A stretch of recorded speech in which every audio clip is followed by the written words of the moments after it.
Hoy vamos a iniciar una nueva serie, perdón, aquí vamos a quitar este micrófono, una nueva serie de predicaciones, una nueva serie de sermones. Hemos concluido ya la exposición del libro de Apocalipsis e iniciamos hoy la exposición del libro de Eclesiastés. Por favor, abra su Biblia, busque en el Antiguo Testamento. Después de Proverbios, el libro de Eclesiastés. Una vez que encuentre esta lectura, le voy a pedir que me acompañe en oración.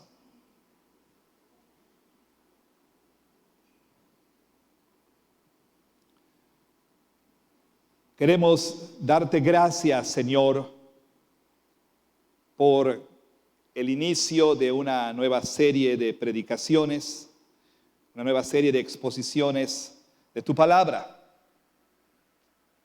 Y queremos rogar por quien predica, pues sabemos que como todos nosotros es pecador y requiere de tu gracia como todos los demás. No solo eso, tú conoces sus limitaciones y sus quebrantos, sus inconsistencias e incongruencias, sus errores y fallas. Pero a pesar de todo eso, Señor, te rogamos que lo uses para traer tu palabra a tu pueblo. Y rogamos por la congregación, la iglesia aquí reunida, un grupo mixto, en el que hay creyentes, en el que hay no creyentes y en el que hay aquellos que creen ser creyentes. Te rogamos, Señor, tú que conoces la situación y el corazón de todos y cada uno de nosotros, nos hables a través de tu palabra. Sabes, Señor, que algunos vinimos con unos sentimientos y otros con otros sentimientos. Todos tenemos diferentes trasfondos y diferentes experiencias y estamos atravesando quizá por situaciones distintas. Algunos quizá vienen con cargas, algunos quizá vienen con temores, con angustias, algunos quizá vienen distraídos, preocupados, temerosos. Algunos quizá, Señor, están interesados en crecer en el conocimiento de tu palabra, otros no. Tú sabes también los pecados con los que todos luchamos. Te rogamos entonces, Señor, que uses al predicador para comunicar tu palabra con toda claridad. Y te rogamos que tu Espíritu Santo la aplique a nuestro corazón. Así que rogamos tu bendición no solamente sobre este sermón, sino sobre toda esta serie de sermones. Pues lo rogamos en el nombre de Jesús. Amén. Usted quizá se ha de preguntar,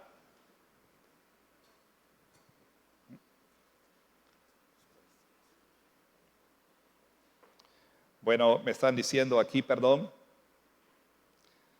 que van a colocar una rampa. Hay un Kia de color negro y una camioneta blanca, placas de Quintana Roo, que están, creo que, bloqueando un espacio. Kia de color negro y una camioneta blanca me informan. ¿Perdón? Aquí en la esquina. Entonces, antes de que se la lleve la grúa, pues, por favor, véalo. Sí, bien. Usted se ha de preguntar, decía, perdón por la interrupción, pero era necesario comunicar esto. Se estará preguntando por qué razón vamos a estudiar el libro de Eclesiastés. Bueno, acabamos de terminar una serie de predicaciones sobre el libro de Apocalipsis. Y para aquellos de ustedes que han estado en la iglesia por un tiempo considerable, quizá ya esperaban esto, esperaban que la siguiente serie de sermones fuera o tratara de un libro del Antiguo Testamento. ¿Por qué? Porque ha sido la convicción de su servidor el alternar entre Antiguo y Nuevo Testamento. Es decir, si concluimos una serie sobre el Nuevo Testamento, la siguiente serie pues será sobre el Antiguo Testamento. Y si concluimos una serie sobre el Antiguo, la siguiente será sobre el Nuevo Testamento, para así dar una especie de dieta balanceada de Antiguo y Nuevo Testamento a la iglesia. Verdad sea dicha, en algunas iglesias la mayor parte del tiempo escuchamos sermones sobre libros del Nuevo Testamento. Y esto quizás se deba a pues esta idea popular entre nosotros los evangélicos de que el Antiguo Testamento es irrelevante. Usted sabe, cuando una persona está conociendo acerca del cristianismo o cuando se ha convertido al cristianismo, pues se les suele regalar un Nuevo Testamento, como si el Antiguo fuera irrelevante, como si no tuviera ninguna importancia. Nada más lejos de la verdad. De hecho, el apóstol Pablo afirma en 2 de Timoteo 3, 16 y 17, toda escritura es inspirada por Dios y es útil. Y nos da una serie de ejemplos para lo que es útil. Y cuando dice toda escritura es inspirada por Dios, está pensando principalmente en el canon del Antiguo Testamento, por supuesto, los libros del Antiguo Testamento. Entonces, la primera razón por la cual estamos estudiando Eclesiastés es porque, bueno, hemos terminado una serie del Nuevo Testamento y ahora, pues, obviamente vamos al Antiguo Testamento. Pero usted dirá, sí, pero aún así, ¿por qué Eclesiastés?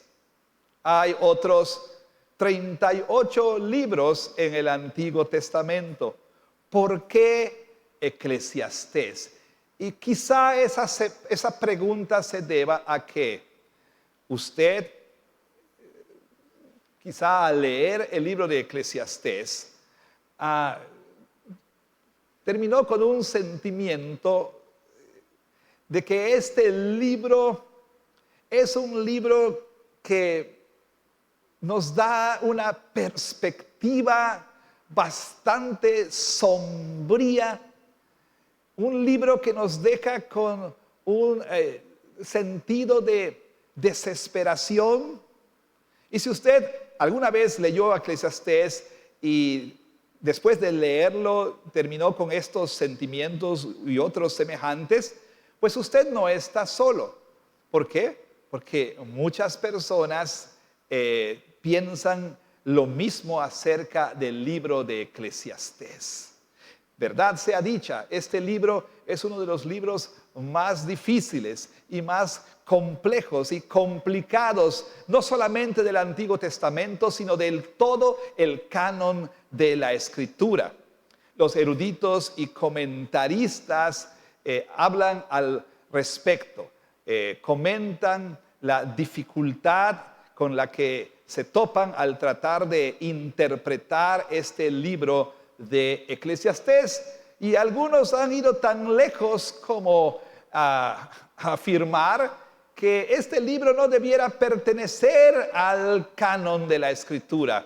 ¿Por qué? Porque aparentemente su mensaje es un mensaje de desesperación, es un mensaje de escepticismo con respecto a la vida, es un mensaje de cinismo, es un mensaje de desesperanza.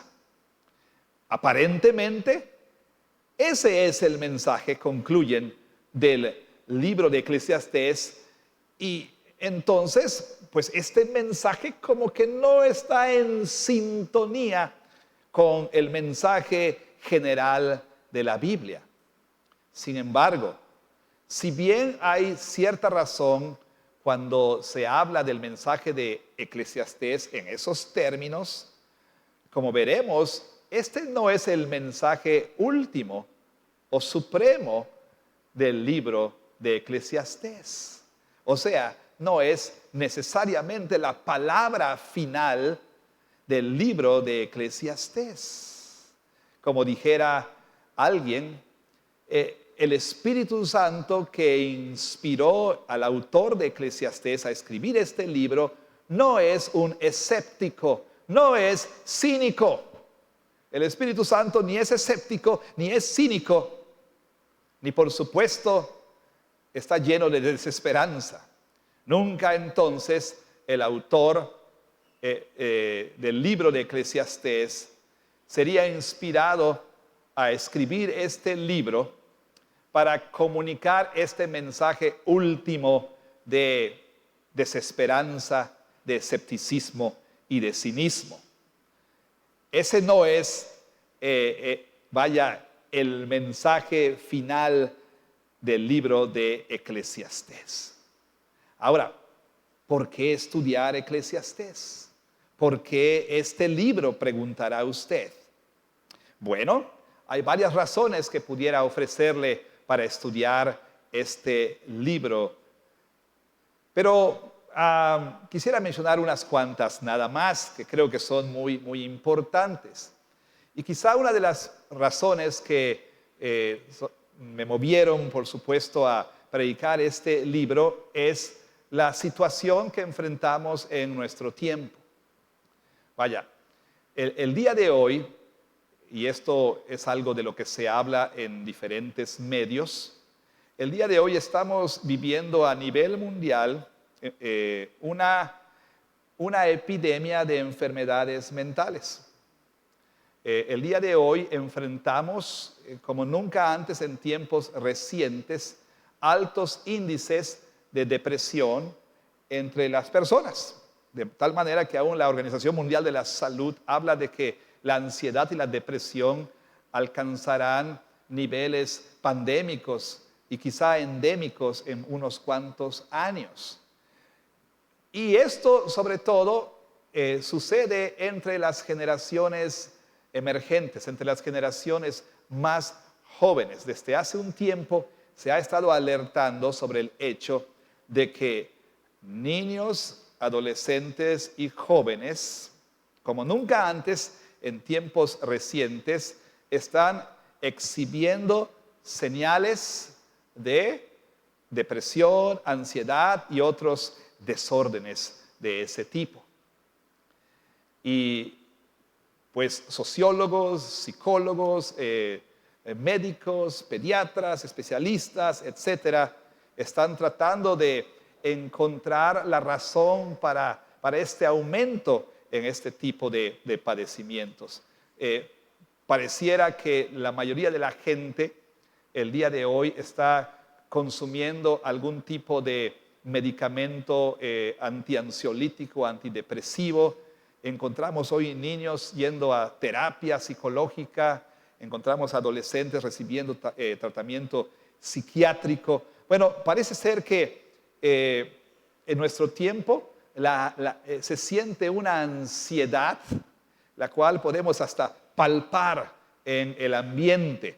Entonces, esta es una de las razones por las cuales he decidido predicar el libro de Apocalipsis. Pero hay otras razones. Y usted quizás no sea una persona que está pasando por depresión o que lucha con ansiedad o ese tipo de cosas. Pero hay otras razones para predicar, para exponer el libro de Eclesiastés. Y una de estas razones es que este libro, el libro de Eclesiastés, es un libro que es honesto acerca de los problemas de la vida. Es un libro que honestamente habla acerca de los problemas de la vida. La vida, hermanos, es complicada, es compleja, es difícil. La vida en este mundo caído es una vida llena de dolor y de sufrimiento y de cosas semejantes. El autor de Eclesiastés echa una mirada honesta a la vida y no nos presenta una versión coloreada de lo que sucede en la vida. Vaya, el autor de Eclesiastés no es el director de una de estas películas cristianas. Usted sabe, estas películas Siéntete bien, que en los últimos 5 minutos de la película todo se resuelve, todo se convierte, todo es por supuesto como debiera ser, horas, y te dan una camioneta, un bebé y un campeonato. No sé si entienden la referencia, quizá no. La vida no siempre sucede así. La vida no es como una comedia de situación, una sitcom, una comedia de situación en la que al final del capítulo todo se resuelve. La vida es difícil, es dura, es compleja. La vida en este mundo caído es dolorosa, es frustrante. Y el autor de Eclesiastés es honesto con respecto a los problemas de la vida. Más que nada, decía alguien, y más que nadie en la Biblia, pareciera que Eclesiastés captura la futilidad y la frustración de la vida en un mundo caído. La futilidad y la frustración de la vida en un mundo caído. Y alguien dijo, piensa de Eclesiastés como el único libro de la Biblia que fue escrito el lunes por la mañana. Todos hablamos de ya casi es viernes y estamos deseando que llegue el viernes, porque ese momento en la noche de viernes hará que nos olvidemos por un momento del tedio de la vida rutinaria o de las frustraciones de esta vida, de los problemas de esta vida. Y el fin de semana se espera, pero nadie o casi nadie espera con anticipación lunes por la mañana. Y verdad sea dicha, los pastores sufrimos de la depre del lunes de la mañana. Después de un día gozoso y glorioso en la iglesia, viene el bajón del lunes por la mañana. Entonces pareciera que el autor escribió este libro el lunes por la mañana, sin tomar su café, ¿no? Sin su shot de cafeína, y está todo deprimido al escribir sobre la vida. Y usted sabe, llega el lunes y a lo mejor, no lo dice, pero a lo mejor usted es confrontado con esta pregunta: ¿por qué debo levantarme? ¿Qué caso tiene? ¿Para qué ir a la escuela? ¿Para qué ir a trabajar? ¿Para qué levantarme? ¿Qué caso tiene? ¿Qué caso tiene? Bueno, no solamente esta es una razón para predicar y enseñar y exponer este libro, también debemos estudiar Eclesiastés para saber qué es lo que ocurre cuando tratamos de darle sentido a la vida sin tomar en cuenta a Dios. Este libro es importante porque nos enseña qué pasa cuando las personas tratan de hallar significado y satisfacción en esta vida aparte de Dios, sin tomar en cuenta a Dios. Este libro entonces nos va a confrontar con el hecho de que no hay nada, absolutamente nada, en este mundo que pueda darnos verdadera satisfacción. No hay nada, absolutamente nada en este mundo en lo que podamos encontrar verdadero significado aparte de Dios. Y otra razón muy importante para estudiar el libro de Eclesiastés es que el libro lidia con las preguntas más duras y más profundas. El libro responde o nos lleva por lo menos a considerar las preguntas más difíciles, más duras, más profundas. Como por ejemplo, ¿cuál es el significado de la vida? ¿Por qué me siento tan infeliz? ¿Por qué nunca me siento satisfecho? ¿Por qué es que por más que lo intento, no puedo hallar verdadera felicidad? No puedo hallar verdadera satisfacción. ¿Por qué me siento tan vacío? ¿Será porque, como dijera Luis Miguel, tengo todo excepto a ti? ¿Será que cuando yo te tenga a ti, estaré completo y satisfecho y pleno? ¿Por qué no parece nada llenarme? Me fui de vacaciones, no solamente regreso más endeudado, sino más vacío, más frustrado. Me compré un nuevo dispositivo, al rato ya quiero otro. Fui a un centro comercial, gasté más de lo que debía, salí con cosas que no necesito y aún así no me siento satisfecho. Tengo familia, tengo esposo, tengo esposa, tengo hijos, tengo una carrera, tengo una casa, tengo un buen trabajo, tengo un buen ingreso y ni aún así me siento satisfecho. Y en ese sentido, como lo hemos comentado varias veces, podemos experimentar lo que para algunos de ustedes, el mejor mariscal de campo de todos los tiempos, yo argumento que es Dan Marino, pero esa es otra historia.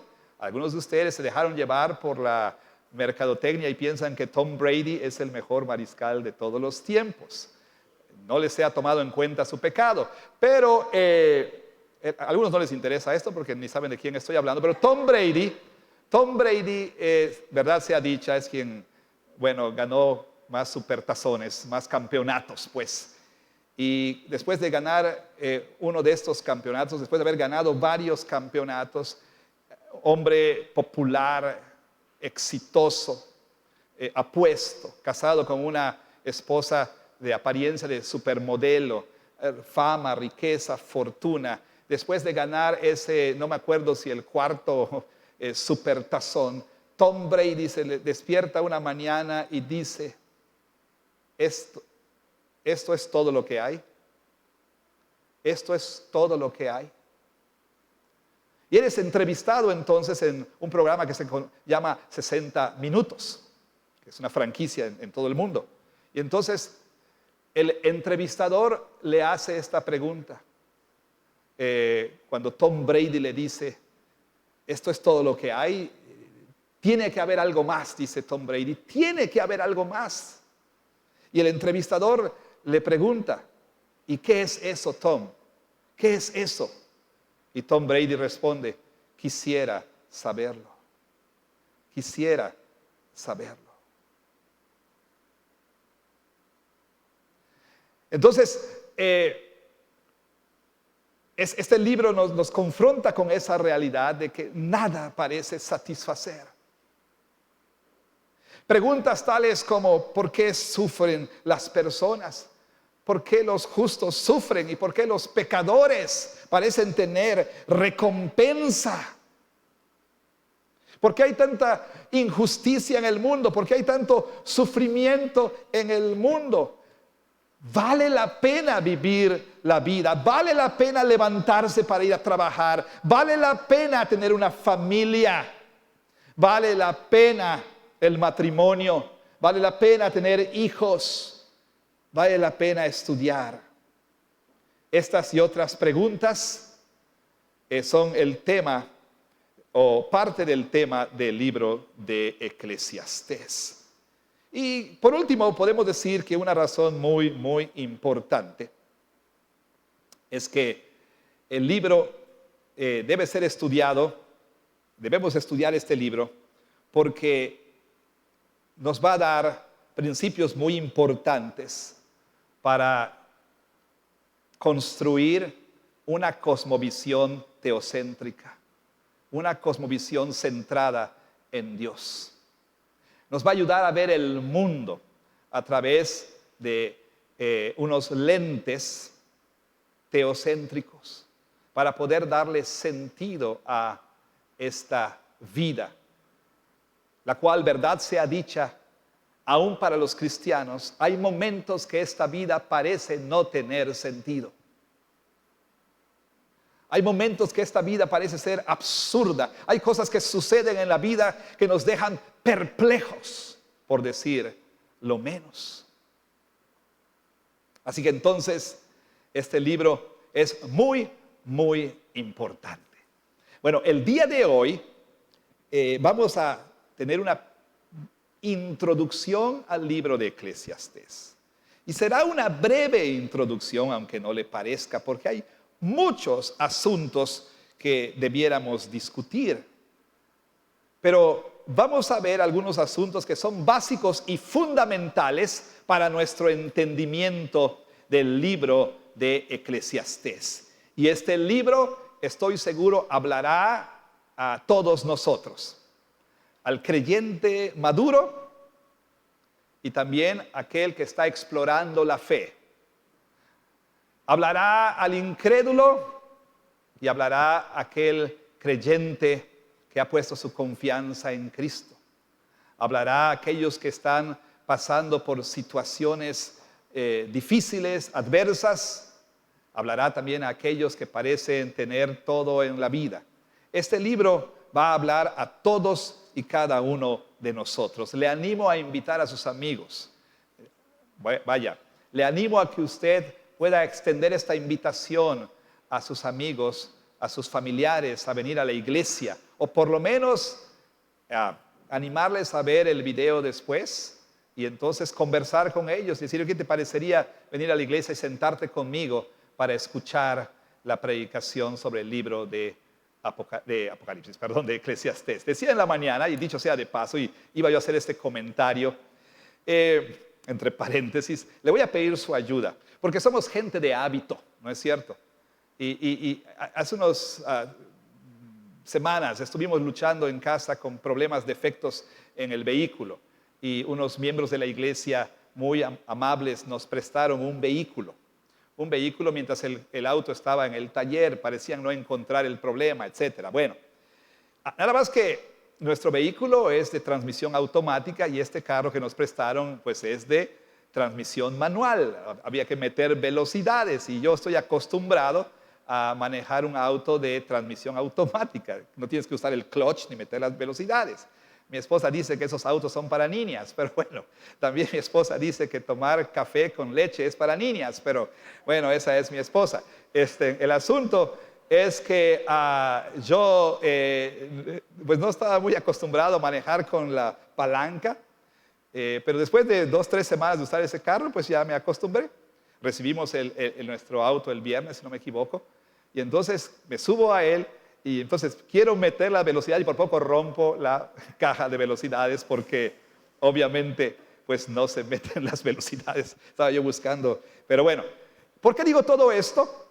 Porque estoy luchando conmigo mismo después de haber predicado por año y casi, bueno, no sé cuántos meses de Apocalipsis. Me encuentro a mí mismo cuando voy a decir, vamos a hablar del libro de, me encuentro mismo queriendo decir el libro de Apocalipsis. Así que si de pronto por ahí digo Apocalipsis, por favor, entienda que quiero decir Eclesiastés. ¿De acuerdo? Quiero decir Eclesiastés. Bueno, entonces vamos a iniciar nuestra introducción al libro de Eclesiastés. Esto es una introducción a la serie. Ahora veamos la introducción al libro de Eclesiastés. No se crea, no se desespere. Abra su Biblia si no la ha abierto y leamos los primeros 2 versículos del libro de Eclesiastés. Dice así la versión Reina Valera 1960 de las Sagradas Escrituras. Palabras del predicador, hijo de David, rey en Jerusalén. Vanidad de vanidades, dijo el predicador, vanidad de vanidades, todo es vanidad. Hasta aquí la lectura de la santísima palabra del Señor. Que el Señor añada su rica bendición a la lectura y exposición de su palabra.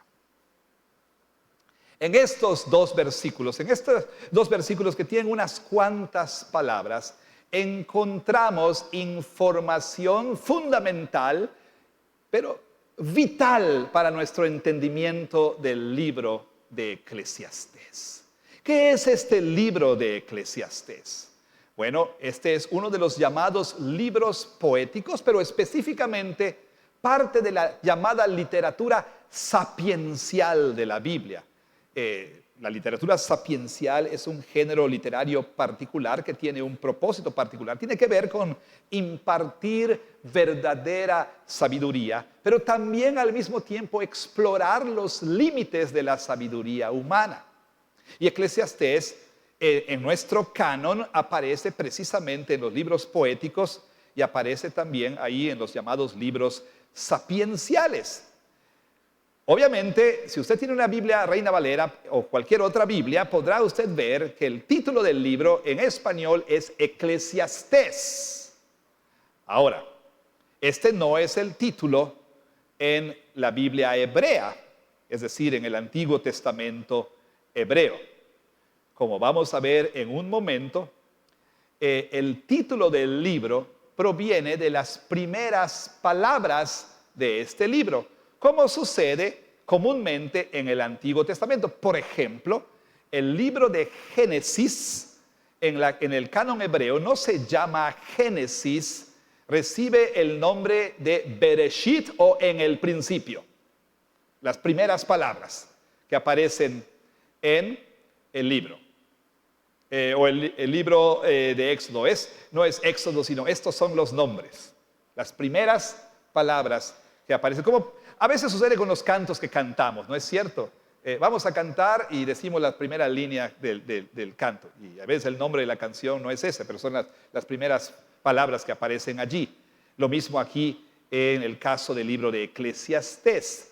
Ahora, nota usted, por favor, que la introducción comienza de esta manera. Palabras del predicador. Palabras del predicador. El título del libro proviene de la palabra que aquí en esta versión se traduce como predicador. ¿Sí? La palabra es Kohelet o Kohelet, Q-O-H-E-L-E-T. Y en un momento más hablaremos de qué es lo que esto quiere decir. Ahora, nuestro nombre Eclesiastés proviene de la traducción al griego del término Kohelet o Kohelet, ¿sí?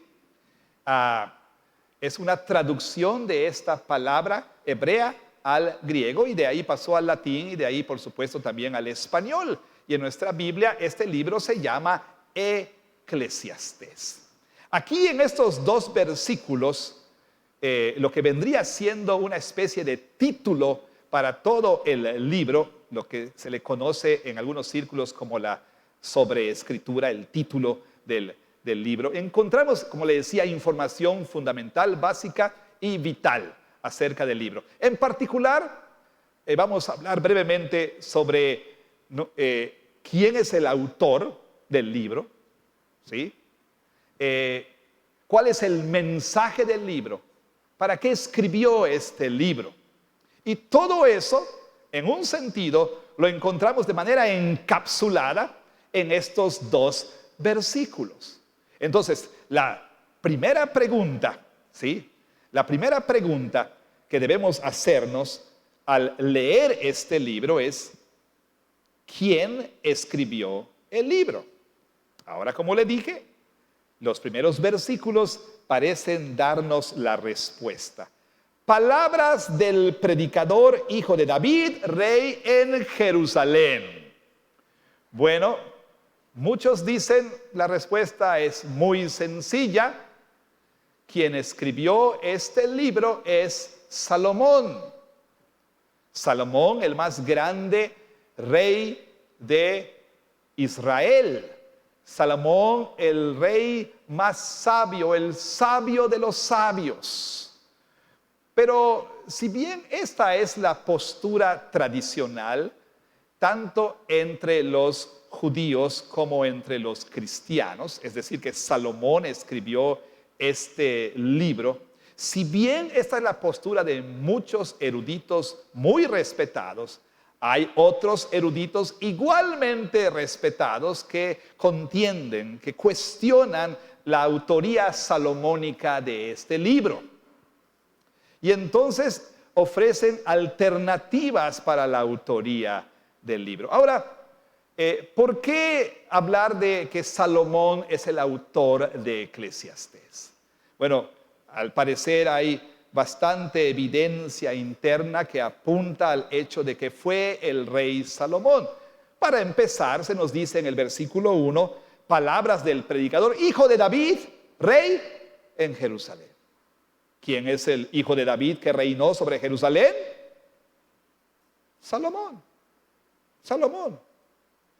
Y encontramos nosotros que en el versículo 12, él mismo dice, yo el predicador fui rey sobre Israel en Jerusalén. No solamente eso, sino vean la autodescripción y también, por supuesto, la caracterización que tenemos de este hijo de David que dice haber sido rey en Jerusalén. Vea usted, por ejemplo, el versículo 16. Hablé yo en mi corazón diciendo, he aquí, yo me he engrandecido y he crecido en sabiduría sobre todos los que fueron antes de mí en Jerusalén, y mi corazón ha percibido mucha sabiduría y ciencia. Y dediqué mi corazón a conocer la sabiduría y también a entender las locuras y los desvaríos. Y conocí que aún esto era aflicción de espíritu. Entonces, note usted, esta autodescripción parece encajar con Salomón. Salomón fue un hombre rico, fue un hombre sabio, ¿sí? Que se dedicó a buscar sabiduría desde que le pidió a Dios por encima de todo y antes de cualquier otra cosa que le diera sabiduría. Además se nos dice en el libro de que no solamente acumuló riquezas, sino que disfrutó de muchos placeres, de toda clase de placeres, tuvo fama, tuvo todo lo que una persona puede pedir. Entonces, cuando leemos el libro, podemos nosotros tener pues la idea de que efectivamente es Salomón el autor de este libro. Sin embargo, quienes argumentan lo contrario, dicen que hay razones para desafiar esa idea. Y esto es bastante complejo, y no tenemos el tiempo para desarrollar esto en detalle, pero podemos platicarlo en otra ocasión. Pero simplemente puedo mencionar que algunas objeciones que se presentan a una autoría salomónica son, por ejemplo, cuando se dice hijo de David, rey en Jerusalén, pues la frase hijo de David no necesariamente se refiere al descendiente inmediato, sino se refiere a cualquier descendiente, puede ser un nieto, un bisnieto, un tataranieto, etcétera. Otros dicen, bueno, parece muy extraño que él tampoco usara su nombre. Si es Salomón, ¿por qué no mencionarlo? A los que comentan, los que creen que el libro de Proverbios, por ejemplo, es de autoría salomónica, pues tienen bastante razón para ello, porque dice, los proverbios de Salomón, hijo de David, rey de Israel. O sea, ahí en Proverbios se identifica claramente como Salomón, pero aquí simplemente dice palabras del predicador, o se refiere a sí mismo como el predicador. Es como que yo le dijera, le conociera y hoy que nos visita y yo le preguntara su nombre y usted me pregunta, ¿y usted cómo se llama? El predicador. ¿No? Entonces, ¿por qué no usar mi nombre? ¿Por qué decir el predicador? Algunos dicen, parece ser muy extraño que él no use su nombre. Más extraño es el hecho de que, como dice en el versículo 16, dice, yo me he engrandecido más que todos los que fueron antes de mí en Jerusalén. Bueno, ¿cuántos reyes hubieron sobre Jerusalén antes de Salomón? David realmente. Parece esto muy extraño. Y otra razón que se argumenta, y esto pues ahora sí que tiene que ver con cuestiones más técnicas que no vamos a abordar aquí, se dice que el hebreo que se usa aquí no es un hebreo acorde con el siglo X antes de Cristo, tiempos de Salomón. es un hebreo más acorde con el siglo VI antes de Cristo. Y entonces hay toda una clase de debates ahí sobre cuestiones lingüísticas. Algunos argumentan diciendo, sí, pero eso no prueba nada, ¿por qué? Y dan sus razones. Y otros dicen, mira, no estás considerando que este hebreo... Entonces, con base en cuestiones lingüísticas, se dice que este no pudo haber sido escrito por Salomón, porque no es el hebreo que se usaba en ese tiempo. Bueno, ¿quién es entonces el autor de Hebreos? Aquí hay algo importante que nos puede dar luz con respecto a la identidad del autor. Y tiene que ver con la estructura general del libro. Yo sé, esas son cuestiones quizá un tanto áridas, pero importantes. Nos sirven de base para entender el libro. La estructura del libro. Como en el caso del libro de Apocalipsis, este libro está estructurado de esta manera. Tiene un epílogo tiene un prólogo y tiene un epílogo. Y en medio del prólogo y del epílogo hay un cuerpo principal de enseñanza. El prólogo son los primeros 11 versículos del libro. Y el epílogo comienza en el versículo 8 del capítulo 12. Ahora, aquí viene lo más importante. Este libro tiene esta estructura, pero además hay una diferencia en cómo el epílogo y el prólogo son escritos o fueron escritos. Una diferencia con respecto a el cuerpo principal de enseñanza o la parte medular del libro, la parte de en medio. Tanto el prólogo como el epílogo fueron escritos en tercera persona singular. Note usted, por favor. Palabras del predicador. Versículo 2. Vanidad de vanidades, dijo el predicador. ¿Notan ustedes eso? Y cuando vamos al capítulo 12, al final del libro, cuando vamos al versículo 8, leemos lo siguiente en 12:8. Vanidad de vanidades, dijo el predicador. Todo es vanidad. Versículo 9. Y cuanto más sabio fue el predicador. Versículo 10. Procuró el predicador. Noten ustedes cómo entonces tanto el epílogo como el prólogo están escritos en tercera persona singular. Pero vea usted el cambio que ocurre a partir del versículo 12. Yo el predicador. ¿Lo nota? Versículo 12 del capítulo 1. Yo el predicador. Versículo 13. Y di mi corazón. Miré todas las obras. Hablé yo en mi corazón. Dediqué mi corazón. Dije yo en mi corazón. Propuse en mi corazón. Engrandecí mis obras. Este discurso es dado en primera persona singular. ¿Nota usted que aquí tenemos entonces un prólogo y un epílogo escritos en tercera persona y un cuerpo central escrito en primera persona? Esto lleva a eruditos a especular con respecto a si tenemos más de un autor del libro de Eclesiastés. Y algunos dicen, es muy posible que este sea el caso, que tengamos dos autores en un diálogo, ¿sí? Una discusión filosófica sobre la vida, ¿sí? Dos personas presentando puntos antitéticos, cosmovisiones antitéticas, discutiendo aquí. Otros dicen, no, probablemente no sea el caso. A lo mejor lo que tenemos aquí es que es un diálogo personal o intrapersonal del autor. Es el autor dialogando consigo mismo. Como cuando usted mismo se dice cosas, ¿verdad? Dice, cálmate David, cálmate. O sea, como cuando usted se habla a sí mismo, ¿no? Ahí vas otra vez, David, a decirles, ahí vas otra vez, ¿no? Un diálogo con uno mismo. Y entonces dicen, probablemente es Salomón aquí presentando sus memorias y hablando acerca de su experiencia. Y algunos van tan lejos como decir que este es el testimonio de arrepentimiento de Salomón. Usted sabe que Salomón, el más grande rey y el más sabio rey, cayó en desgracia. Cayó en desgracia por una sola razón, en las palabras del profeta: mujeres. ¿Sí? ¿Se acuerdan? Salomón fue llevado a pecar por sus muchas mujeres.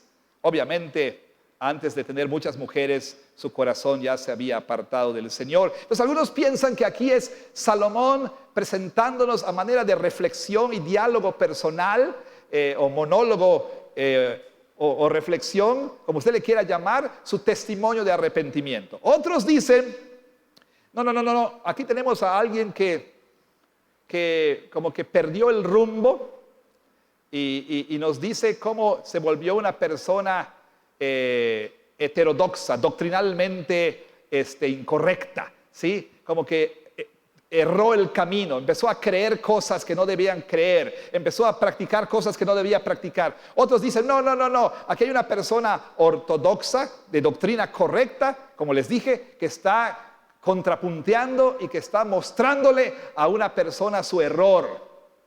Bueno, y así hay muchas posturas. ¿Qué debemos nosotros pensar? Le comento a usted lo que yo pienso. No estoy del todo convencido de que Salomón sea el autor de este libro, por varias razones. Usted puede tener su opinión, usted puede creer que Salomón escribió este libro y está bien, no hay ningún problema, nada más le digo que no va a entrar al cielo, pero bueno, aparte de eso no hay ningún problema, no se crea. Porque sí sabe, ¿verdad? Que cuando llegue al cielo le van a preguntar, ¿quién escribió Eclesiastés? No, entonces, bueno, dice Salomón, no entras. Bueno, no es cierto, pero bueno. El asunto es que yo no creo que haya sido Salomón, no estoy del todo convencido. Creo más bien, y le comparto, usted puede estudiar más, puede reflexionar más, que aquí tenemos a alguien más, un sabio tal vez, en la corte real o en algún otro momento, un sabio que toma la enseñanza de Salomón, los dichos de Salomón, los enigmas de Salomón, las reflexiones de Salomón, quizá la experiencia de Salomón, ¿sí?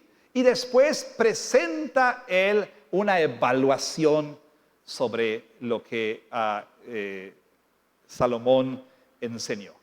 Lleva a la persona a una conclusión diferente a la que expresa la parte medular del libro. Creo que pudo haber sido una persona que nos presenta las palabras del predicador, ¿sí? ¿Quién es este predicador? Kohelet.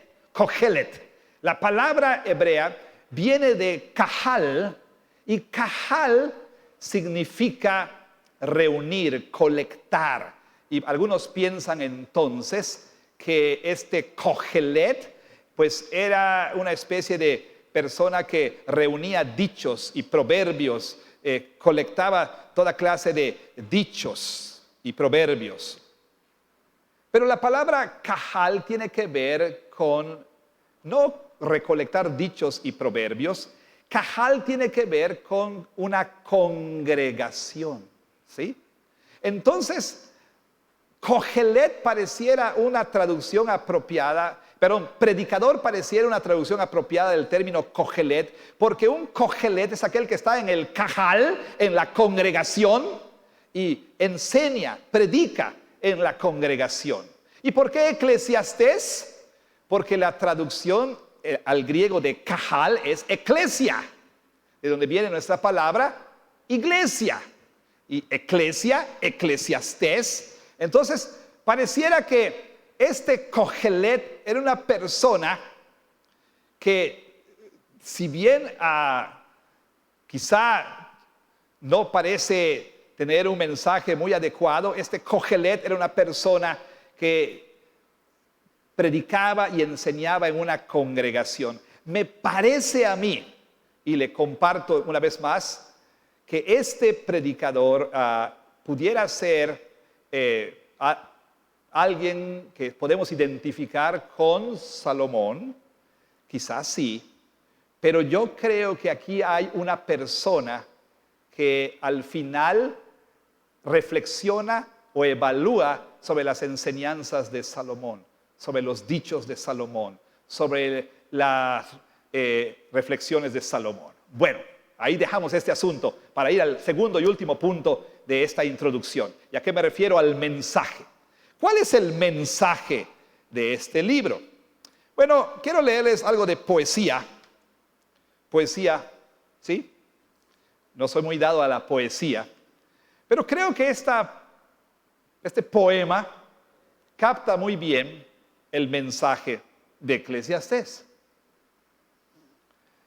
Lo voy a leer primero en su original y luego le doy la traducción.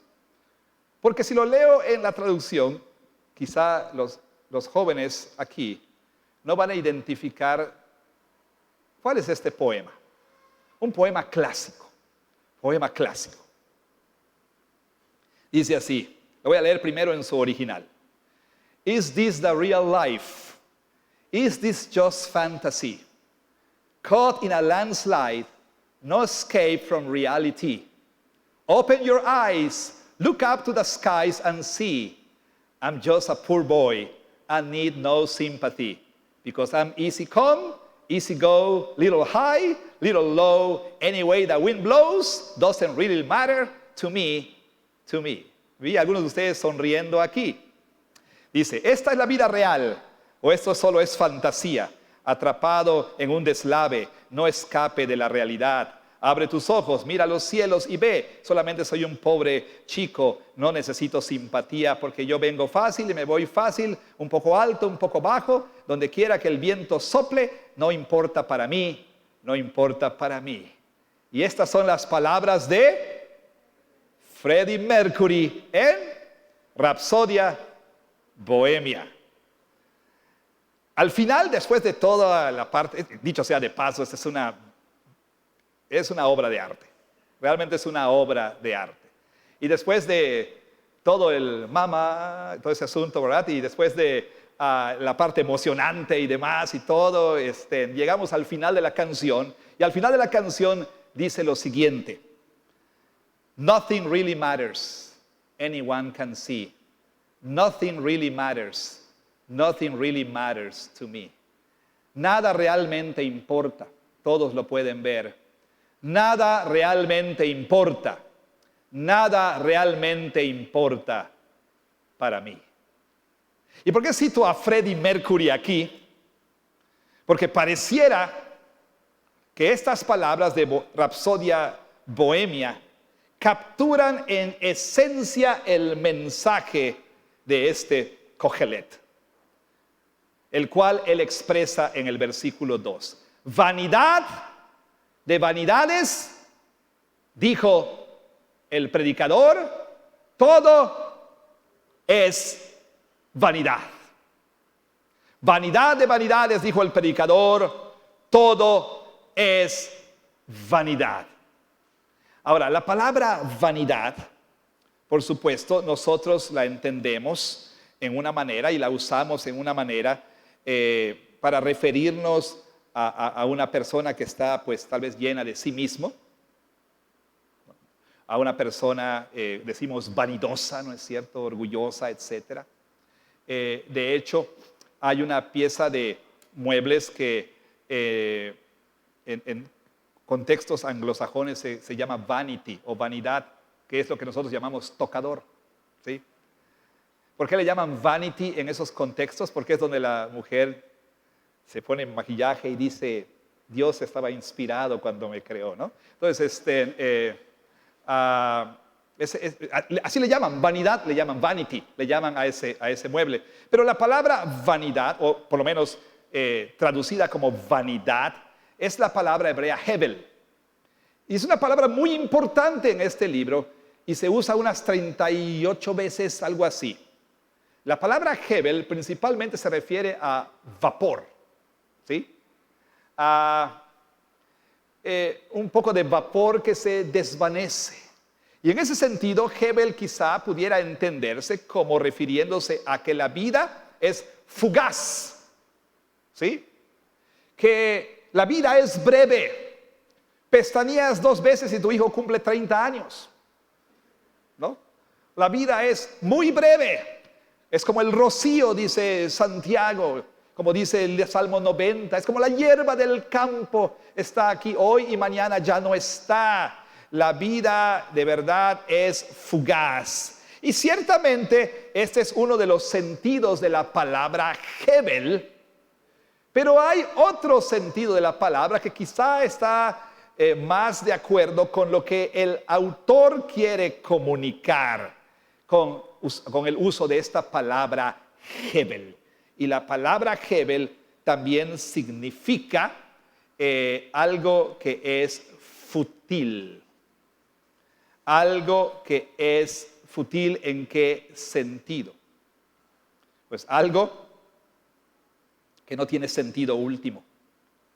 Algo que es absurdo. Algo que es frustrante. Algo que es inútil. Algo que está vacío. Algo que no tiene ningún sentido, ningún punto.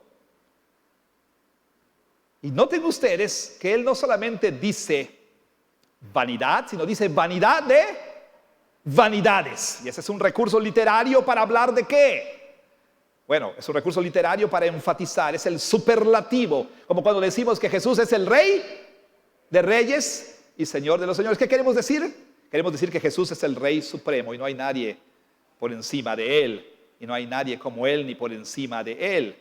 Entonces, si combinamos esos dos sentidos de la palabra y tomamos en cuenta que Él está diciendo vanidad de vanidades, empezamos a entender qué es lo que quiere comunicar.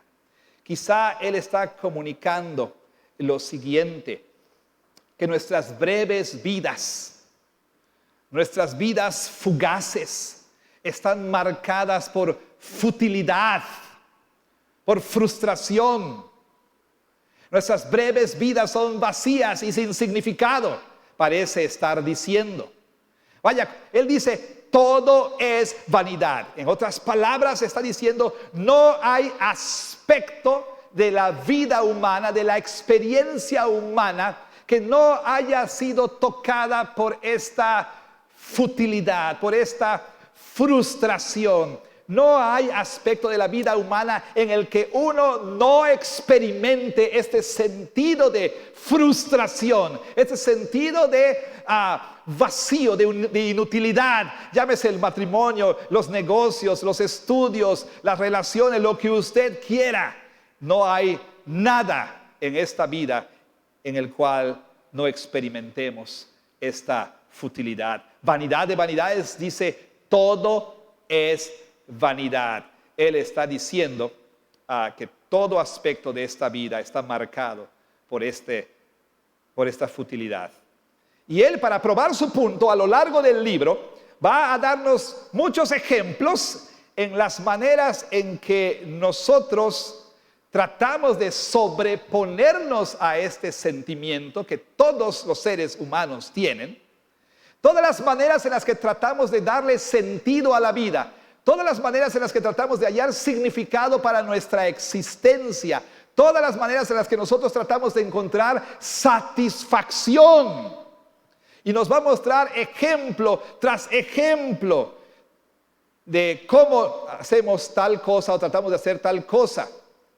Y entonces, al citar las palabras del predicador, nos va a mencionar sus propios ejemplos de su propia experiencia. La experiencia de un hombre que trató de hallar significado, trató de hallar sentido en el dinero, en el placer, en el conocimiento, en el poder, en la fama, en la influencia, en la riqueza, y simplemente no pudo. Simplemente no pudo. Y entonces nos dice el mensaje de este libro que tarde o temprano todos vamos a experimentar lo mismo. Trataremos de hallar significado, pero terminaremos más vacíos.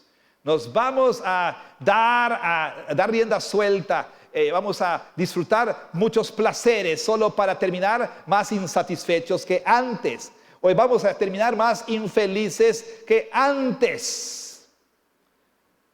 ¿Por qué? Él va a responder a esta pregunta en este libro. Ahora, noten por favor la intención que él tiene. Versículo 3. La intención que él tiene. Él quiere responder a una pregunta básica. Y la pregunta es: ¿qué provecho tiene el hombre de todo su trabajo con el que se afana debajo del sol? Y aquí hay dos palabras más que serán muy importantes, llegando ya a la recta final de esta introducción. La palabra provecho, la palabra ganancia. ¿Qué provecho tienes? ¿Qué provecho tienes de todo lo que haces debajo del sol?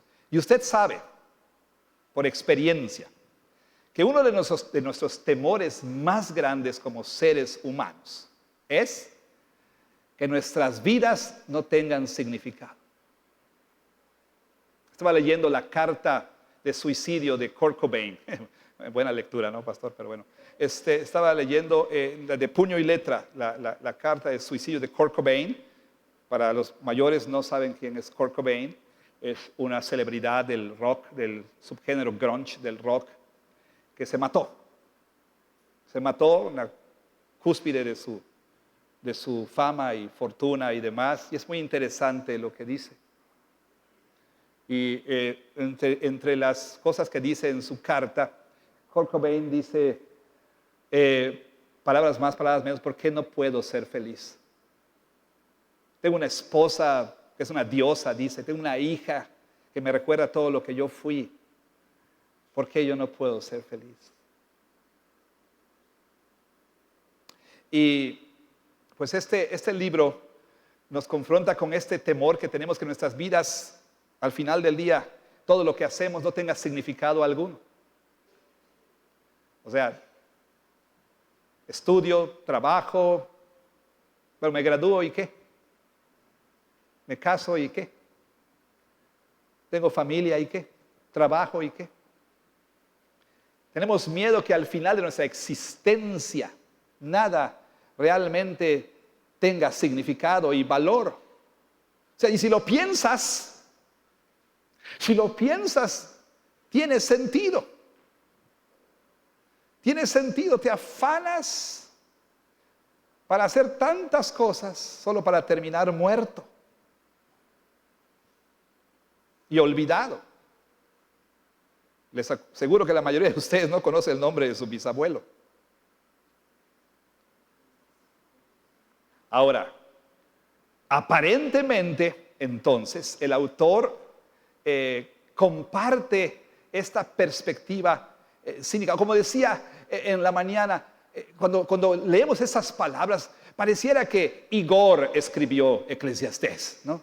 Igor de Winnie Pooh. ¿Qué caso tiene? ¿Para qué ponerlo? Se va a caer otra vez. ¿Qué caso tiene? Pareciera que este autor es un autor cínico con respecto a la vida. Dice, ¿qué provecho tiene lo que haces? Y la semana que viene vamos a ver cómo él habla de esta concepción cíclica de la vida. Pareciera que, ¿qué sentido tiene? Amanece, anochece, te levantas, te acuestas y no tiene sentido. No tiene sentido. Pero aquí hay una frase muy importante que pone las cosas en perspectiva. Y es esta frase. No la pierda de vista. ¿Qué provecho tiene el hombre de todo su trabajo con que se afana debajo del sol? Y esta frase va a ser muy importante. Debajo del sol o debajo del cielo. Una frase que aparece muchas veces. ¿Y a qué se refiere? Esta frase nos da la clave de lo que el autor quiere comunicar en este libro de Eclesiastés. Y esta frase debajo del sol se refiere a qué? No nada más, por supuesto, a la vida aquí en el planeta Tierra. Se refiere a una vida vivida con una perspectiva meramente terrenal. una vida vivida, ¿sí?, sin tomar en cuenta a Dios. ¿Y por qué le dije hace rato que tiene sentido? Tiene sentido porque la persona que vive su vida, ¿sí?, con esta perspectiva, no tiene más que llegar a la conclusión de que todo es vanidad. Si no hay Dios y no hay eternidad, ¿qué sentido tiene la vida? ¿Qué sentido tiene afanarse por trabajar? ¿Y qué sentido tiene estudiar? Si no hay Dios y no hay eternidad, la vida es absurda.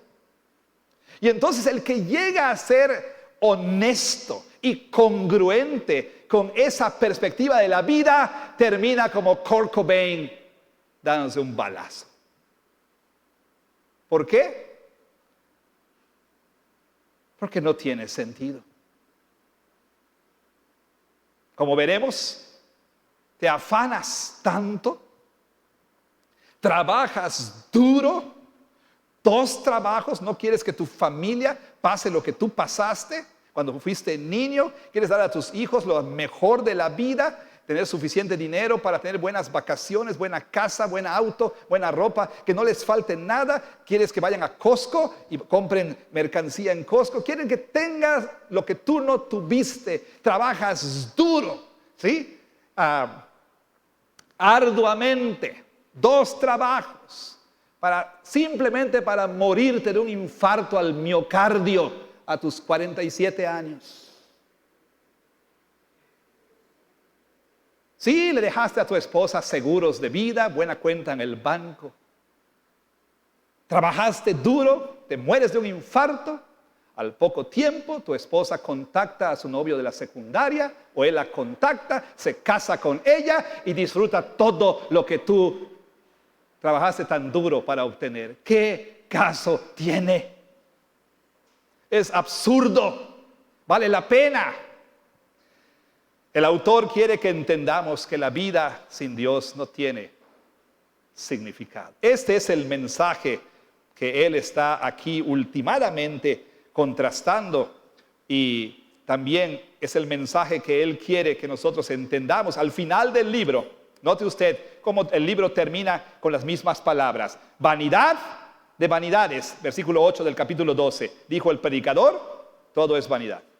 Esta frase enmarca el libro y nos da a entender que es el tema principal. Sin embargo, el mensaje no termina ahí. Versículo 13, capítulo 12. El fin de todo el discurso oído es este: teme a Dios y guarda sus mandamientos, porque eso es el todo del hombre, porque Dios traerá toda obra a juicio, juntamente con toda cosa encubierta, sea buena o sea mala.